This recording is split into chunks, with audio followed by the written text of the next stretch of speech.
I used to think the hum of a busy office was a kind of music, a steady rhythm of clicking keyboards, ringing phones, muted laughter spilling from a break room. For nearly 2 decades, that music had been the backdrop of my life at Velasquez and Partners. But lately, the notes had been off. Not dramatically. Not the kind of thing you could point at and say, there, right there. That's the moment it changed. No, it was subtler than that. Like a draft you can't quite place, or the faint smell of smoke before you see a fire. I'd been here since I was 23. Back then, my hair was chestnut brown, and my heels clicked like gunshots across the tile. I could carry 3 stacks of files in my arms and still have a hand free to hold my coffee. I'd been Javier Velasquez's right hand for so long, I could predict what he'd want before he asked. We were a team well, as much as a boss and an assistant could be. He respected me, trusted me, and gave me space to do my job. When he retired last year, I told myself it was fine. Change was inevitable. The company would go on, and so would I. I hadn't expected him. Fernando Ruiz, 62, silver hair, expensive suits, and an expression that suggested he was perpetually smelling something unpleasant. He had a wife and 3 grown children. I knew because he mentioned them, though always in the tone of someone reading off a weather report. His first week in the office, he shook my hand like it was a necessary evil. "You've been here. How long?" he asked, scanning my face as if the answer might be tattooed there. "Almost 20 years," I said, trying for pride. He made a sound, half cough, half laugh. Loyalty's rare, but so is keeping up. It landed like a dart right in my sternum. I smiled anyway. That's what you do when you're a woman over 40 in a corporate space. Smile through it. Pretend you didn't notice the dart sticking out of your chest. Over the months, the darts multiplied. Comments about fresh perspectives in meetings I wasn't invited to. Remarks about my slower pace when I stayed late to proofread contracts that his younger favorites breezed through with errors. My responsibilities began to shift in quiet, almost invisible ways. One less major client, then another, until I was left with busy work that didn't require my expertise at all. It was humiliating. I kept telling myself I'd ride it out. I'd survived worse storms than this. If I just kept my head down, my work would speak for itself. I was wrong. The morning she walked in, the air changed. Lucia Alvarez, 25 if that. She had the kind of beauty that seemed engineered in a lab. Full curves, long honey brown hair that fell in soft waves, and eyes that stayed just a fraction too long on whoever she was speaking to. She was hired as a junior secretary too, ranks below me, technically under my supervision. I made an effort. I always did, with new hires. I showed her where the supply closet was, explained the printer's quirks, introduced her to the team. She was quick with a smile, quicker with a compliment. "Oh, Maria, I hope I'm as stylish as you when I'm your age," she said once, her eyes glinting. It was meant to sound flattering. It didn't. Still, she seemed eager to learn, so I taught her. She struggled with certain reports, so I walked her through them, step by step. She asked me for tips on managing the client database, so I stayed late one evening to give her a crash course. She brought me coffee once or twice. Small gifts appeared on my desk. A scented candle, a silk scarf in my favorite color. I didn't think to be suspicious. Not then. The first odd thing was how quickly she was everywhere. She wasn't just fetching coffee or filing invoices. She was sitting in on calls with major clients. Fernando started assigning her tasks that were firmly in my wheelhouse. "She needs experience," he said when I asked. "You've had your time in the spotlight. Let the next generation shine." It stung, but I swallowed it. Then came the day I made my first mistake. Not in my work, but in my vigilance. It was a Thursday. I'd been running late for a dinner with an old friend and left the office in a rush, forgetting to lock my computer. I didn't realize it until the following Tuesday, when Fernando called an emergency meeting to discuss the strategic plan for a new account. Lucia was the one presenting. I recognized the plan instantly. It was mine. Every line, every graph, every forecast was exactly as I'd drafted it. I'd been refining that document for weeks. running scenarios, double-checking figures. As she clicked through the slides, she spoke with the confidence of someone who had lived inside the numbers. "She's good," someone whispered behind me. My stomach turned. When the meeting ended, I asked Fernando if we could speak privately. He agreed, but when I walked into his office, Lucia was already there, standing by the window with her hands folded. I laid it out plainly. "That plan you presented, it was my work. Word for word." Fernando leaned back, steepling his fingers. "You're imagining things, Maria. Or perhaps you're feeling threatened?" "Threatened?" I repeated, heat rising to my cheeks. "You've been here a long time. Sometimes experience breeds complacency. Lucia's shown initiative. You could learn a thing or two from her." I turned to Lucia, hoping for some flicker of honesty. She looked back at me, eyes wide and glistening, as if on the verge of tears. "I would never steal from you," she whispered. "I look up to you." It was such an absurd performance that I almost laughed until I noticed the office door. It was open just a crack. And outside that crack, the unmistakable silence of people listening. Fernando's voice rose, sharp and deliberate. "Jealousy is ugly, Maria. You should be ashamed of yourself, trying to drag a young colleague down." I heard the ripple of murmurs from the hallway. He closed the door then, but it didn't matter. The damage was done. When I returned to my desk, the atmosphere had shifted. Conversations paused when I walked by. A couple of my juniors were gathered around Lucia's desk, patting her shoulder as she dabbed her eyes with a tissue. I caught her looking at me once, really looking. No tears now, just a tiny, smug curve of her lips before she turned away. That night, I sat in my car long after the parking lot had emptied, hands gripping the steering wheel, wondering when exactly I had become this. The days that followed were the longest of my career. People I'd mentored avoided my gaze. My inbox began to dry up, fewer assignments, fewer group emails. A junior analyst dropped a stack of reports on my desk without a word, the pages sliding askew. "No, please. No, thank you." Just dismissal. The elevator became a daily humiliation. Once, I stepped in to find 6 people already inside, plenty of space left, yet no one moved to make room. The doors slid shut in my face. Lunch became my only reprieve. And even then, I took it in the company of Manuel, the building's security guard. He was in his late 50s, round-shouldered but solid, with a face that had seen everything and judged nothing. We'd sit on a bench outside, splitting whatever I'd brought from home. He told me stories about his grandchildren. I told him less than I wanted to. One afternoon, as we unwrapped sandwiches, a burst of laughter spilled from the side entrance. Lucia appeared with a group of colleagues, 2 men from accounting, a woman from marketing. She glanced our way, her smile never faltering. And then, in the sweetest tone, she said, "Noodle pot, noodle lid, perfect match for the lower floors." The group erupted into laughter. It took me a second to understand. The Spanish equivalent of birds of a feather, but laced with low-class venom. My hands froze around my sandwich. My throat burned. I could feel my face crumpling before I could stop it. I set the food down and buried my face in my hands. "Maria?" Manuel's voice was soft, careful. I shook my head, but the tears came anyway. Hot, uninvited, humiliating.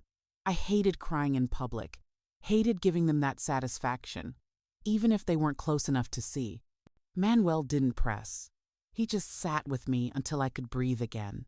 Then he said, almost casually, "Some things, they can't get away with forever." I almost laughed. "You're a security guard, Manuel. You can't exactly file an HR complaint for me." He just looked at me for a long moment, then said, "Maybe not, but I see things. I hear things. And I remember that night, lying in bed, I thought about that, about the way he'd said it, like there was a weight behind it, something more than empty comfort. But hope was a dangerous thing to nurse in this place. Better to keep my expectations low. After all, I'd been invisible long enough to know that rescue rarely comes. By Tuesday morning, the office had decided who I was. Not the woman who could rebuild a client relationship from a handful of angry emails and a mangled contract. Not the woman who still remembered the coffee preferences of 4 different CEOs and how to hush a conflict without leaving a paper trail. No, overnight, I'd become a caricature. The bitter older woman, jealous of a younger colleague's meteoric rise. You'd be amazed how fast reputations calcify in a workplace.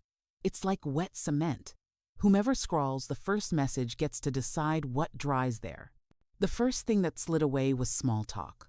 Hallway nods became unreturned. Good mornings died in the air between us, struggling like fish on a dock. Then came the emails. Or rather, the absence of them. I'd open my inbox to a handful of menial requests and a dozen notices from facilities. I wasn't on the copy line for project updates anymore.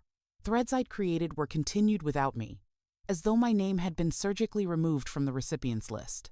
That kind of exclusion hurts in a practical way, but the deeper injury is existential. A job like mine is a lattice of knowledge. Who's aligned with whom? Which deliverables really matter? What the silent deadlines are beneath the visible ones. When you're cut off from the stream, you begin to doubt if you still exist to the organism at all. I told myself it was temporary. I counted the seconds of the elevator ride like beads on a rosary. I worked harder, stayed later, rechecked everything thrice. If merit had a voice, it would clear its throat perhaps and speak up. Merit cleared nothing. I tried to find solace in order. I rearranged the pen drawer. I labeled the cables behind my monitor. I set new rules. Never send a draft without a checksum. Never store the original in a shared folder. Always keep the first version on a personal drive, labeled with the old system Javier and I had used, a string of numbers that encoded date, team, and a tiny signature I'd once joked was the only graffiti I was capable of. The ritual steadied me. They also reminded me of something I should never have forgotten. I'd learned long ago to seed my work with markers only I could trace. Back when Javier first put me in front of our biggest accounts, he'd said, "Trust the work, Maria, but trust your trail even more." We'd faced associates eager to take credit for what wasn't theirs before. Not every thief is clumsy. Some learn to scrub metadata to copy-paste in pieces so the author tag broke to unknown. So I developed a quiet habit. In long documents, I placed my canaries, a non-printing character inserted at predictable intervals, a deliberately rounded number in an intermediate table that I corrected later, a sentence with a comma, followed by an M dash, my odd little signature, tucked into a section everyone skimmed. For slide decks, I used a numerical watermark in the master layout that wouldn't show in print but could be pulled from the XML. In spreadsheets, a checksum function hid in a far-flung cell, concatenating a phrase that meant nothing to anyone but me. MG, Velasquez Original. No one ever noticed, until the day someone presented my work as theirs, and even then, they only noticed me too late. I didn't tell anyone about my canaries. Not then, not yet. You don't show a card until someone bets against you. By Wednesday, the jokes found me. They never arrived head-on. They slid in with smiles. "Hey, Maria, do you want me to slow down the printer for you?" From a junior who used to ask me to review his proposals before sending. Lucia's a breath of fresh air, don't you think? From a woman I'd sat beside at 3 Christmas parties. Maybe it's time to, rest a little, from someone who had once cried in my office after a botched pitch. Each remark landed and nested inside me, sharp little things collecting in the lining of a stomach that forgot what calm felt like. Lucia floated. That's the only verb that fits. She moved through the halls like someone perpetually filmed in soft focus. Everyone looked brighter near her, their bodies angled toward her as if drawn by gravity. She went to lunch with the men and came back with flowers on her desk from the same men. She huddled with the women to talk about serums and sales and manifestation like the office was a slumber party, and inside jokes were a currency I could no longer afford. When she looked at me, she made a point of adding softness to her eyes, concern to her mouth, a tilt to her head that said I'm on your side, and a glint that promised she wasn't. "Do you need help with anything, Maria?" she asked once, the picture of concern. "I could take some of your load." Fernando wants me on the Navarro account anyway. That's my account, I said. My voice sounded thin to my own ears, like a thread pulled too hard. She touched my forearm. Of course. I'm only offering because I care. Then the gleam. We all want what's best for the company. I went to the bathroom and stared at myself under the terrible lighting that makes even the confident look haunted. I practiced a smile that didn't look like surrender. I failed. Sleep started to fracture into episodes. I'd fall asleep quickly, like someone unplugged, then snap awake at 3:11 a.m., with my heart going too fast and my thoughts racing down dark hallways. What if this is who I am now? Someone people had patience with until they didn't. Thursday brought the meeting I didn't know to dread. Fernando scheduled it for 4 p.m. Performance and structure review. That language always claims neutrality. It never is. When I walked in, he was not alone. Lucia sat to his right, a small notebook open, pen poised like a metronome. I sat across from them, a triangle I had no desire to be part of. Fernando folded his hands. We've been reevaluating our org chart. We? I asked. The word arrived harsher than I intended. It felt like a child noticing a secret club too late. The leadership team, he said, as if I should have known, as if I'd been on the email about that too, before the scissors cut my name off the chain. We need to be nimble, competitive. We need fresh energy. Lucia has proven. He glanced at her, then at me. Remarkable initiative. Something tightened behind my eyes, a pressure that wanted my tears badly. I swallowed it down. So, he said, smiling, we're promoting Lucia to Operations Manager of Client Strategy, effective Monday. Operations Manager of Client Strategy was my title with 2 words swapped. And me? I asked. You'll be repositioned to Senior Associate, he said. You'll report to Lucia. It's not a demotion, he added quickly. The way people say this won't hurt as they thread the needle. It's an optimization. I waited for a reason that had bones, not air. On what basis? Team consensus, he said, and output. She delivered a plan that impressed the executive board. You were supportive. Supportive. There it was. The word people use when they want to cauterize your contributions into something secondary and sweet. I felt like I had left my body and was watching from above as a woman my age-lined, tired, furious, sat in a chair that suddenly looked too small for the sharpness inside her. Lucia cleared her throat. If I hadn't been looking at her hands, I might have missed the tremor. I hope we can still work closely, she said, eyes big and sincere. You've always been an inspiration to me. I can't tell you what expression settled on my face then.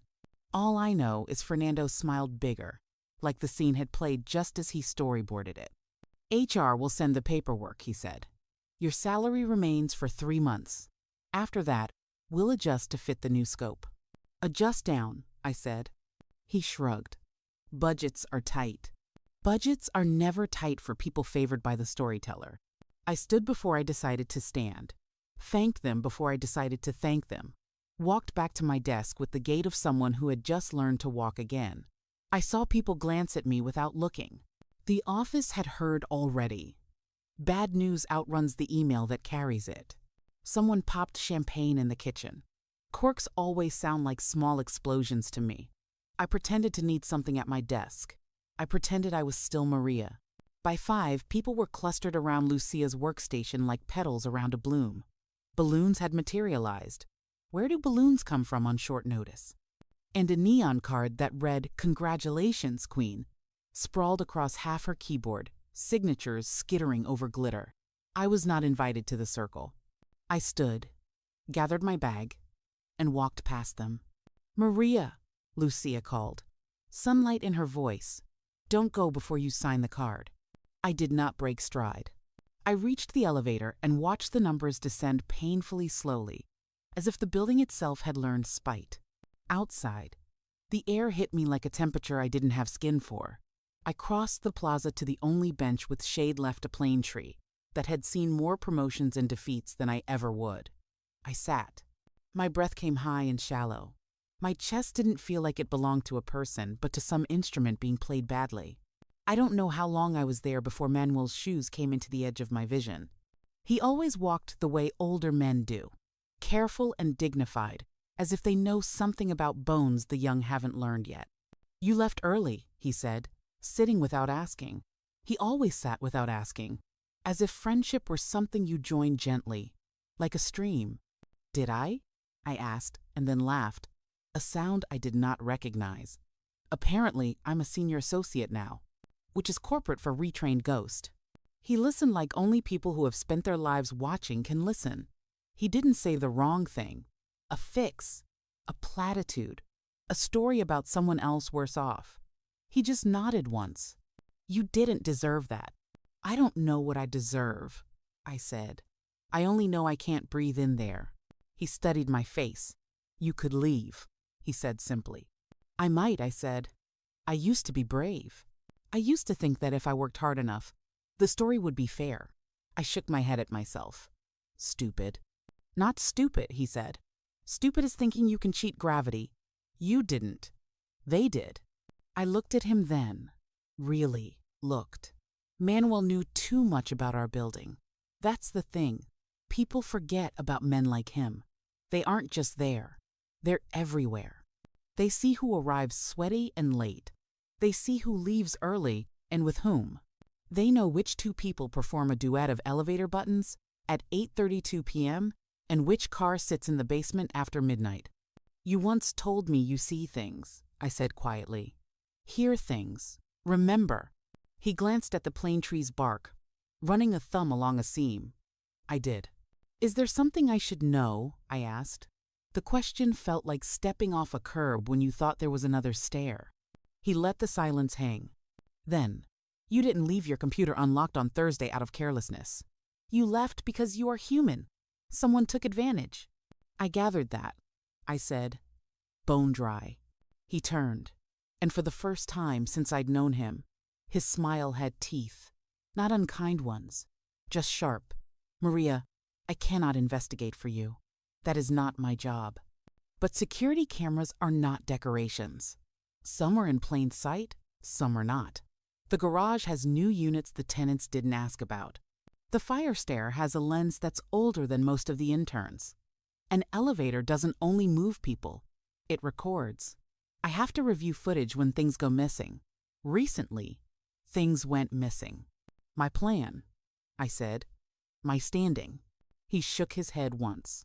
Not just that. I felt the hook of curiosity sink under the skin of my dread. What are you saying? He reached into his jacket pocket and took out something small enough to be nothing. A black plastic USB, the kind you can buy in a bucket at any office supplies store. He placed it in my palm and closed my fingers around it, the way a grandfather closes a grandchild's fist over a coin in stories. I'm saying, he murmured, you might not want to quit before you look at this. And if you choose to quit after, at least you'll leave as yourself. Manuel, I whispered. There was a wild animal hope rising in me, thin and silver. How? I didn't do anything, he said. And I believed him. But the building did. And you know how to read signs most people miss.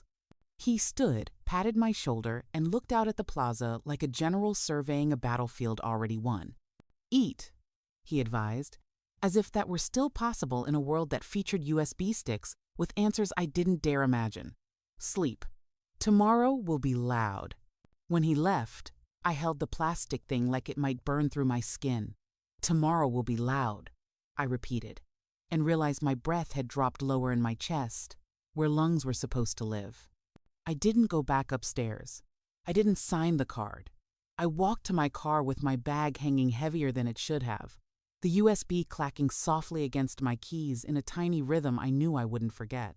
At home, I placed the drive on my kitchen table and walked around it like it was an animal to be coaxed.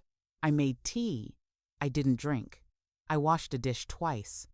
I told myself I would wait until morning, that no one should open Pandora's anything after dark.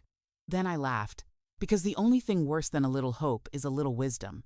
I carried my laptop to the table, plugged in the drive, and watched the icon appear. A folder structure I didn't recognize bloomed on my screen. Garage, Cam, B2, Elev, Cam, 07, stairs, west.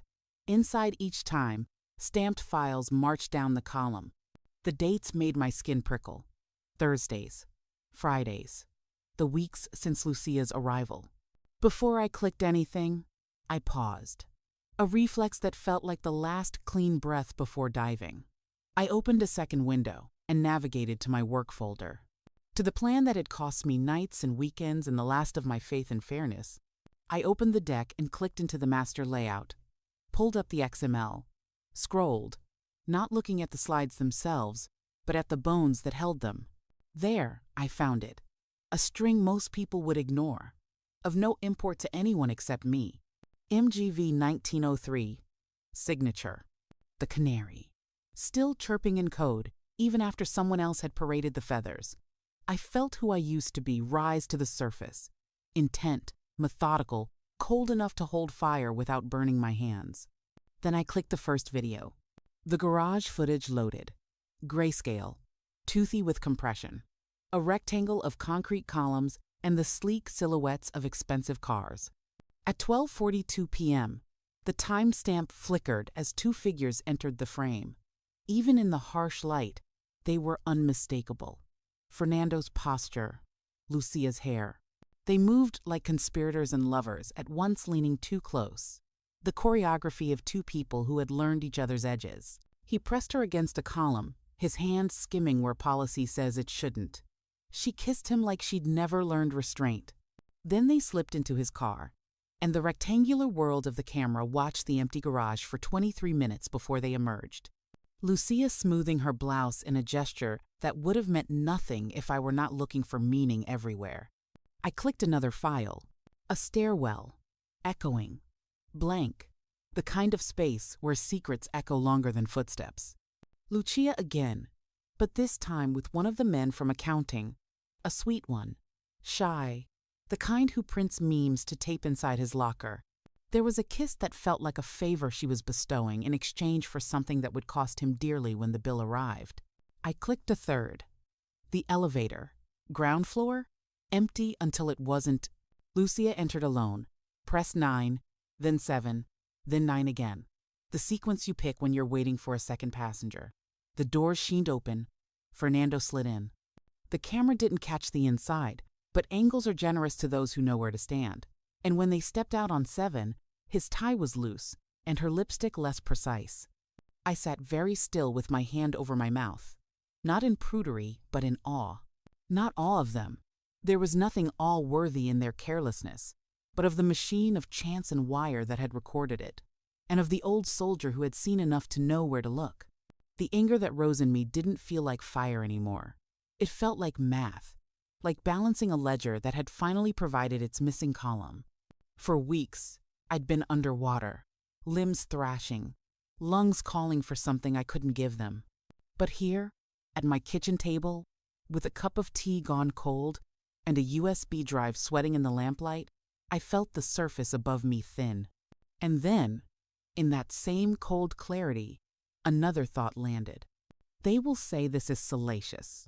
They will say it is personal, not professional. They will try to call it irrelevant. I closed the video window and opened a spreadsheet. My own. The draft no one would think to open because it was disguised as meeting, minutes, backup, XLSM, and because it took patience to find the heartbeat inside it. I scrolled to a tab called Dust. Inside, a grid of numbers most people would consider gibberish. Not me. I had written macro code months ago, half bored, half paranoid, that scraped the XML of a slide deck to pull any hidden watermark strings. If a copy existed with my MGV signature, the function would find it. If the string had been stripped, it would note the time of stripping based on the deck's object revision history and list any timestamps of graph edits that aligned with the rounding anomalies I used to plant in middle tables. I ran the macro against the version of Lucia's plan that had been uploaded to the shared drive after her presentation. The wheels turned, little ants marching across the bottom of the screen. Then the output populated. Graph edit by L. Alvarez at 2,000, 25,000, 18,000, 18,000, and 09- axis label change only. I stared. There it was, my trail, the canary singing in chorus. The 15.00%, an elegant lie I always corrected at the end left intact because someone didn't know to look beyond the show. And an Axis label touch from a hand that wanted her fingerprint on anything shiny. She had added nothing of substance, but she had added enough of herself to own the theft. Tears came then, but not the kind that crumple a face. They slipped out, clean and shocked, like water finding a crack in rock it has been grinding at for centuries. I was not crazy. I was not slow. I was not obsolete. I was right. And for the first time since Fernando called me complacent, my heart beat like it was mine again. I assembled a folder. Not the final folder that would come later, formal, fortified, boring, in all the ways that win wars. This was a working cache, a copy of the videos that mattered. The garage, the stairwell, the elevator, the macro output in PDF, screenshots of the XML, a printout of the deck's revision history, with my favorite parts highlighted in lemon yellow. I added a text file in which I wrote exactly one line. If merit has a voice, here is its throat. Then I did a thing I wasn't sure I had the nerve to do. I opened a blank email, addressed it to myself, and attached the cache. I titled it For the Day I Forget. It wasn't evidence yet. It was a life raft. Even if someone took my laptop, even if the building burned down, a thought I was ashamed of having but did, because stress makes melodramatists of us all. There would be a timestamp that said Maria knew the truth today. My phone buzzed.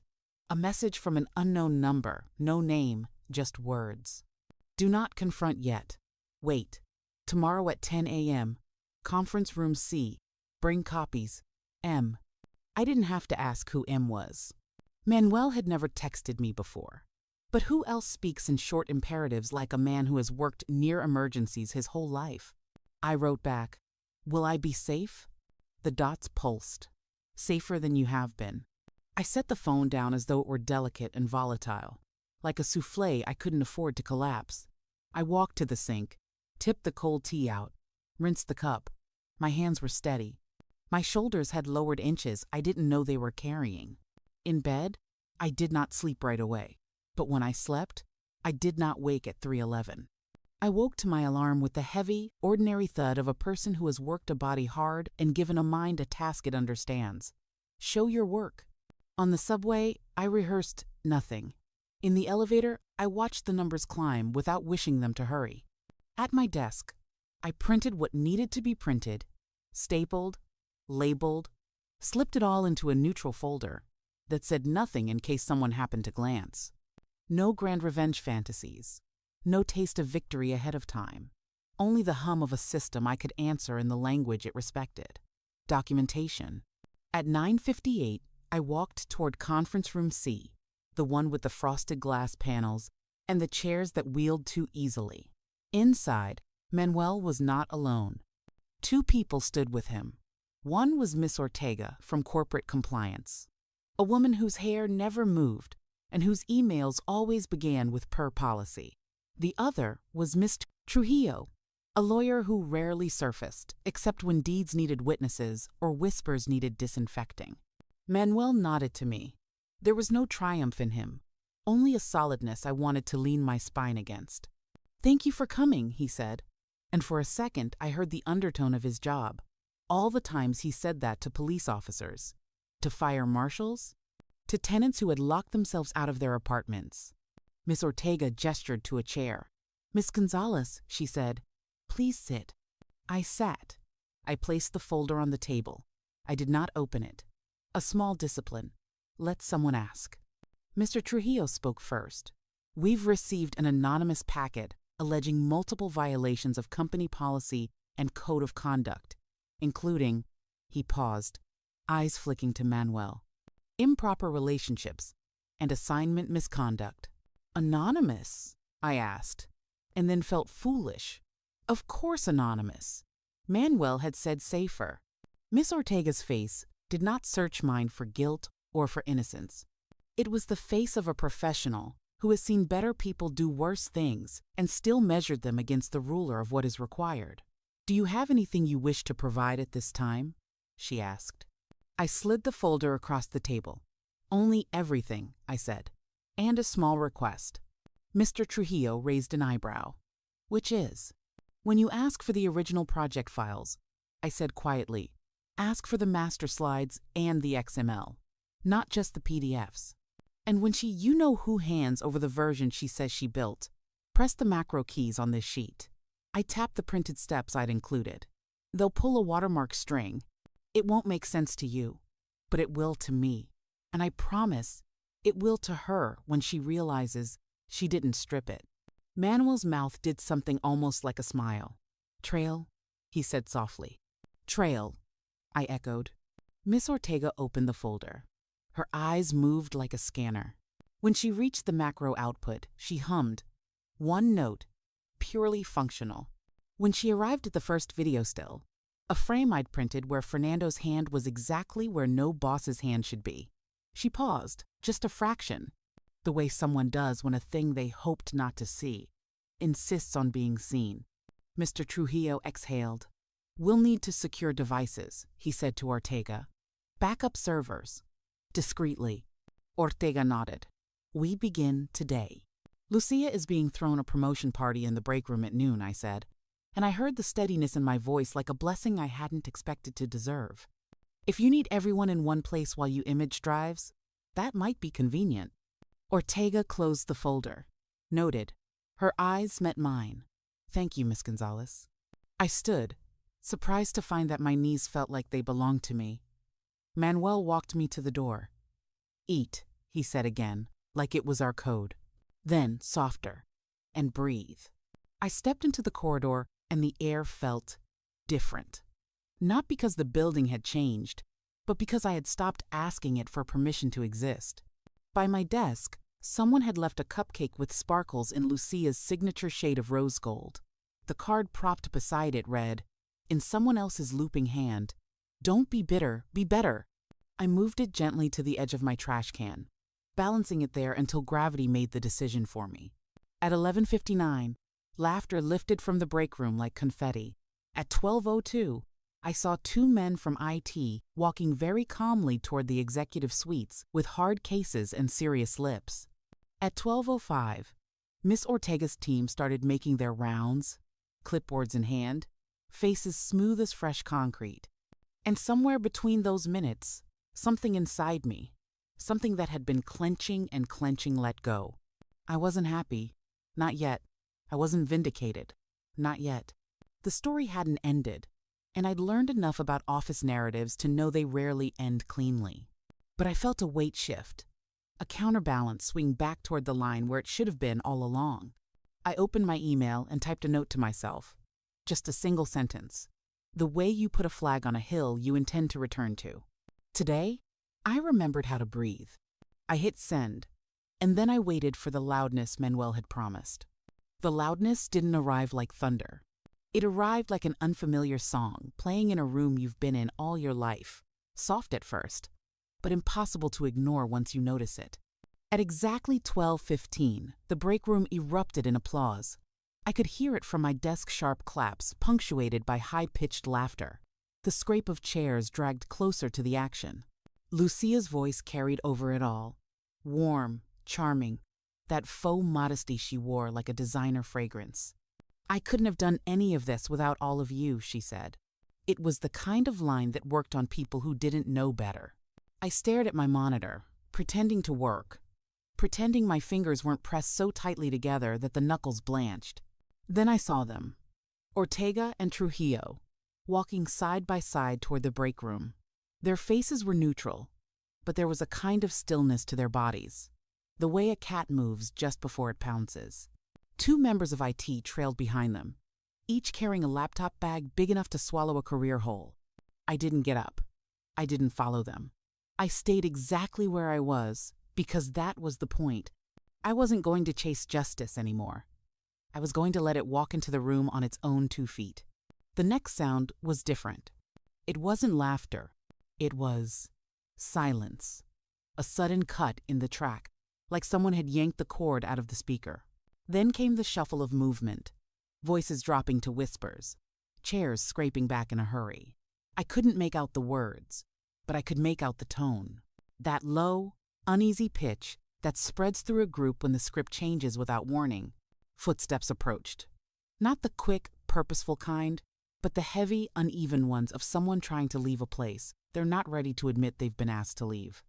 Lucia appeared in the doorway to my side of the floor. She wasn't smiling.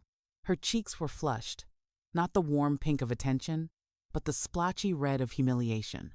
Fernando was just behind her, jaw set so tight the muscles looked carved into his face. 2 IT staff peeled off, heading straight for their offices. Ortega followed, her voice clipped. "Please log out of your system now." Lucia hesitated. Her eyes darted to me.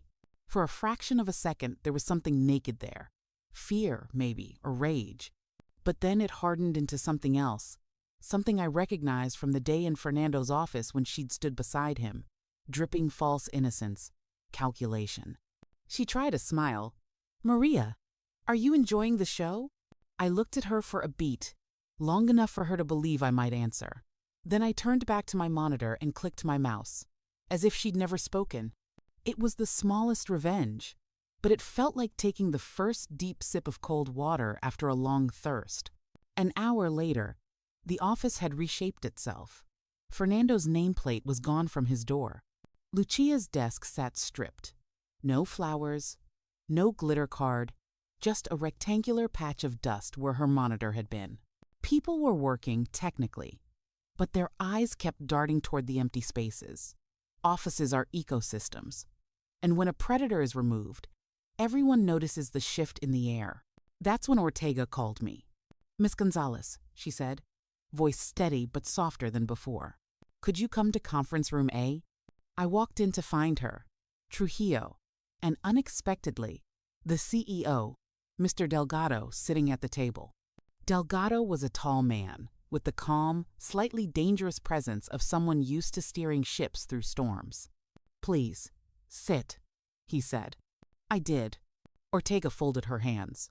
"We've concluded our preliminary investigation. Your documentation," she tapped the folder I'd provided, "was crucial in establishing the scope of the misconduct." Delgado leaned forward. "Maria, I owe you an apology. What happened to you was unacceptable. Not just the theft of your work, but the environment that allowed it." The words "I'm sorry" were absent, but I'd learned that in corporate speak, an acknowledgement like this was rarer than gold. Trujillo slid a piece of paper toward me. "We'll need your statement on record, but I think you'll be pleased to know both Mr. Ruiz and Miss Alvarez's contracts have been terminated, effective immediately." For a moment, the room seemed to tilt. I'd imagined hearing those words, but the reality was quieter. No applause, no cinematic gasp, just the clean, clinical removal of 2 names from a payroll system. Delgado wasn't done. "We'd like you to step into the role of operations manager for now, on an interim basis, until we find someone permanent." I raised an eyebrow. "Interim?" He smiled faintly. "You'll forgive me for wanting to see if you'll take it." I thought of all the times I'd bitten my tongue, all the moments I'd wanted to slam a door or throw a stapler, but didn't. I thought of Manuel handing me that USB like it was a relic, of the canaries singing from inside Lucia's stolen slides. And I thought of something Javier used to say. "Sometimes, Maria, they need you more than they can admit." "I'll take it," I said. The meeting ended. I left with a new access badge and a calendar invite to a leadership meeting the next morning. But it wasn't until I stepped into the hallway that I saw her again.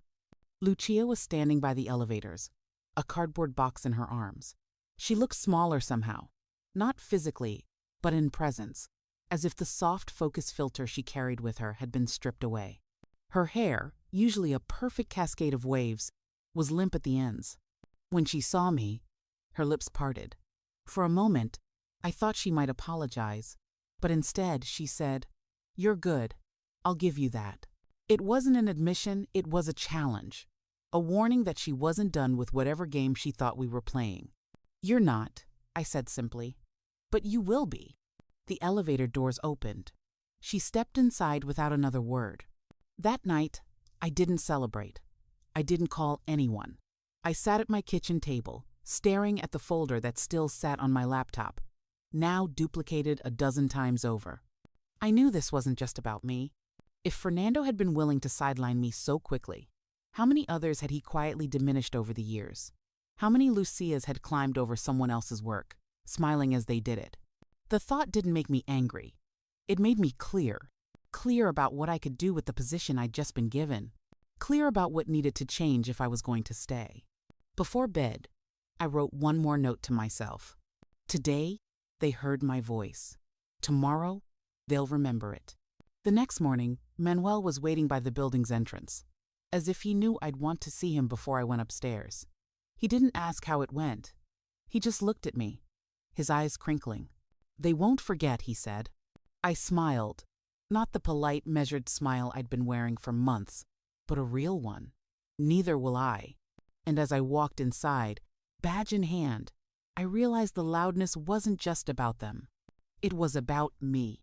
I'd been quiet for too long, and now I wasn't going to be. They scheduled the boardroom meeting for 9 a.m. sharp. Not the small conference rooms I was used to, but the big one. The one with floor-to-ceiling windows that framed the city like a backdrop in a film. The kind of room where decisions aren't just made, they're performed. When I walked in, every seat at the long mahogany table was already taken. Executives, department heads, a few senior managers from satellite offices who'd been called in. At the far end sat Mr. Delgado, flanked by Ortega and Trujillo. And, just to my surprise, Lucia. She wasn't carrying a box this time. She sat with her hands folded on the table, chin lifted, eyes sweeping the room like she still owned a share of it. If her firing had been finalized, she hadn't accepted the verdict. Fernando was nowhere in sight. Maybe he knew better than to show his face here. I took my seat midway down the table. A couple of people nodded at me in polite acknowledgement, the kind that doesn't commit to solidarity. I didn't mind. I hadn't come for their approval. Delgado cleared his throat. Thank you all for coming on such short notice. As some of you know, concerns have been raised regarding recent conduct within this company. Today, we're going to address those concerns directly. A murmur went around the table. Lucia's gaze stayed fixed on him, serene as a saint. Ortega spoke next. We've reviewed substantial evidence of policy violations, including improper use of company resources, conflicts of interest, and, she glanced at her notes, misappropriation of intellectual property. Lucia's lips tightened just enough to notice. Delgado gestured to Ortega. Please proceed. She tapped the tablet in front of her. The wall-mounted screen at the head of the room came to life, displaying the title slide of the Navarro strategy plan. My plan. This document, Ortega said, was presented by Ms. Alvarez as her own work during the 18th of July strategic review. However, metadata analysis and embedded watermarking indicate it was created by Ms. Maria Gonzalez. Heads swiveled toward me. I didn't flinch. Lucia let out a soft laugh, the kind that's meant to suggest, really, we're doing this? With respect, anyone could have touched the file. I collaborated with Maria. She gave me guidance. I kept my eyes on Ortega. She nodded slightly. A cue. If I may, I said, my voice steady enough to surprise even me, I'd like to demonstrate something. Delgado gestured for me to continue. I stood, taking the small remote from the table, and advanced to the next slide. Not the content, but the underlying XML code. To most, it looked like a tangle of letters and numbers. To me, it was a diary. In the master layout of this presentation, I began, you'll see a hidden string. MGV 1903, signature. It's my watermark. I plant it in my work for quality tracking. You don't see it in the slides themselves, but it's there in the file's DNA. A ripple of interest went through the room. Lucia shrugged. That proves nothing. Maybe it was copied from your template. I clicked again, this time showing a table from the projection slide. Cell D14. It shows 15.00%. In my working model, that number is never rounded. It reads 14.87% until the final audit, when I adjust for presentation. This version? Rounded early, which means whoever took the draft didn't know my process. I let that hang for a second. Ortega picked it up smoothly. We also have the revision history showing misplaying Alvarez's login making a cosmetic change to the Axis label on this graph. No substantive edits, just enough to generate her username in the metadata. Now the murmurs weren't so polite. Lucia's composure cracked, just slightly. This is absurd. I was told to prepare for that meeting. Fernando asked me to... And Fernando is no longer with the company, Delgado cut in. The question is whether you took work that wasn't yours and claimed credit for it. I collaborated, she insisted, voice rising. Everyone collaborates here. Why am I being singled out? That was my moment to land the final card. Because collaboration isn't sneaking into someone's unlocked computer, exporting their file, and presenting it as your own, I said. And it isn't lying to your team while letting your boss publicly humiliate the person who actually did the work. Her eyes snapped to mine. Pure venom. But I wasn't done. Since we're discussing conduct, I added, compliance has also reviewed security footage from the garage and stairwell. I didn't look at the screen, but Ortega did, queuing up still images, the kind that didn't need sound to tell the story. Fernando and Lucia in the garage, too close to be explained away. Lucia and the junior accountant in the stairwell, hands where they shouldn't be. The air in the room changed. Not a gasp, but something heavier, like everyone had just been reminded gravity exists. Lucia's chair scraped back. This is a smear. You have no idea what. Trujillo's voice was firm. Miss Alvarez, you are here as a courtesy to hear the evidence. This is not a debate. Delgado leaned forward. Effective immediately. You are barred from all company premises. Your severance is revoked due to gross misconduct. Security will escort you out. She froze. For a moment, I thought she might try to plead, but her gaze flicked around the table and found no friendly harbor. She stood, gathering her bag in silence. When she reached the door, she paused just long enough to look back at me. Her smile was gone. I hope you enjoyed this, she said. I held her gaze. Not yet. She left. The door closed behind her, and the room exhaled. After the meeting, Delgado pulled me aside. You didn't have to present it yourself, he said. I did, I replied. Because the next time someone tries to write me out of my own work, I want the whole room to remember this day. He gave a short nod. Point taken. Back at my desk, I found a small note tucked under my keyboard.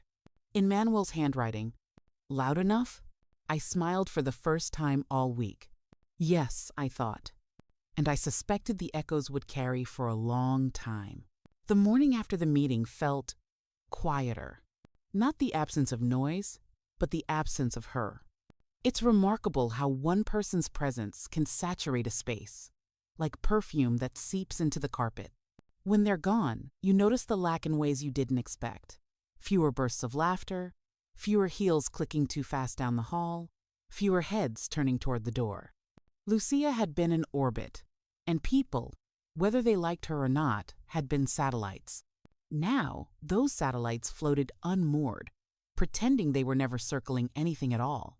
I arrived earlier than usual, a paper cup of coffee warming my hands. The reception desk was empty. Our receptionist was still on her way in. For a moment, I stood in the middle of the lobby, letting the stillness settle into me. No one looked at me like I didn't belong. No one looked through me, either. They looked at me, just me. It was unsettling in its own way. When I reached my desk, I found a small envelope resting in the center. No name on the front. Inside was a single sticky note. I'm sorry for believing her. No signature. But I knew the handwriting it belonged to one of the juniors who used to hover at Lucia's desk like a moth to a porch light. I set it in my top drawer. Not because I needed it, but because part of me did. By mid-morning, the hallway chatter had shifted topics. The rumors had already done their circuit the day before. That Fernando had been escorted out by security. That Lucia had been caught in compromising situations. That someone no one could agree on, who had set a trap she walked right into. No one said my name outright, but I could feel it in the way eyes lingered on me for a second longer than usual. In offices, stories travel fast. But truth moves slower. It waits for people to decide which version is safest to believe. At noon, I rode the elevator to the lobby. Manuel was leaning against the security desk, flipping through a paperback with a cracked spine. He looked up as I approached. "Morning," he said. "Afternoon?" I corrected. "You've been reading?" "Always," he said. Then, after a pause, "They're talking about you." I shrugged. "Let them." A corner of his mouth lifted. "That's new." "It's not about me anymore," I said. "It's about what comes next." What came next was the first leadership meeting without Fernando. It felt like moving into a house where the previous tenant had ripped out the fixtures they liked and left you the rest. There were gaps, literal and figurative. Gaps in assignments, in authority, in trust. I didn't fill them all. Not yet. I asked questions. I listened. I made a point of bringing in the quiet voices, the ones I suspected Fernando had sidelined for being inconvenient or unpolished.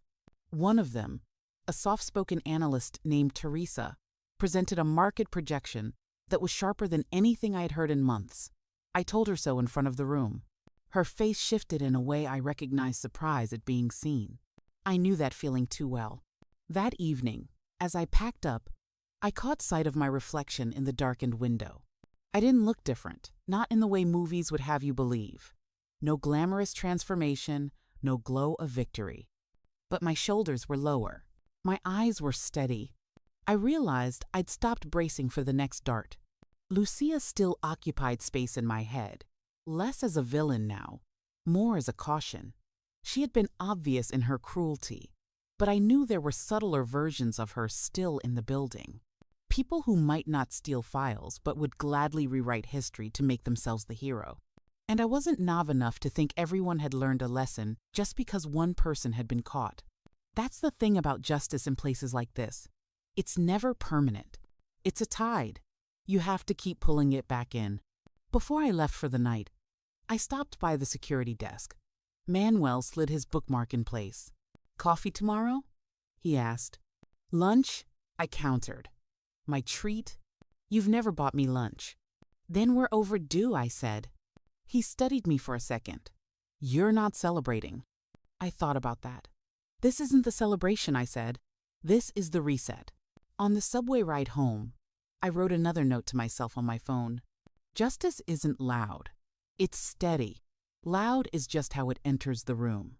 I hit save, tucked the phone into my bag, and watched the dark tunnel slip past the windows. Somewhere behind me, the building kept humming. And for the first time in months, the music didn't sound wrong.